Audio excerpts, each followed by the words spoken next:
Khanderao market ચાર રસ્તા પાસે પાર્ક કરેલી એક ઇકો કારમાંથી ધુમાડા નીકળતા અફરાતફરી મચી ગઈ હતી.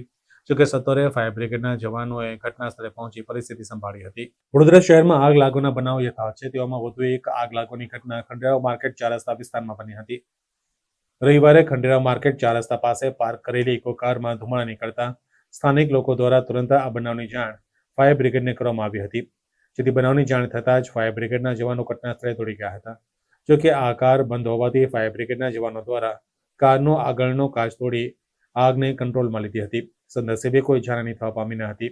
જોકે કારના આગળના ભાગે વાયરિંગમાં શોર્ટ સર્કિટના કારણે આગ લાગી હોવાનું જાણવા મળ્યું હતું. માર્કેટ ચાર રસ્તા પાસે એક ઇકો ગાડીમાં આગ લાગેલ હતી.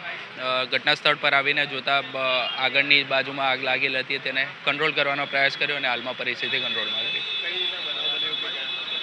આગળની બાજુ જે ઇલેક્ટ્રિક વાયરિંગ હતું તેમાં કોઈ શોર્ટ સર્કિટ થયું તેવી જાણકારી માલિક તરફથી મળી હતી અને તેના બાદ કંટ્રોલ કરવામાં આવ્યું.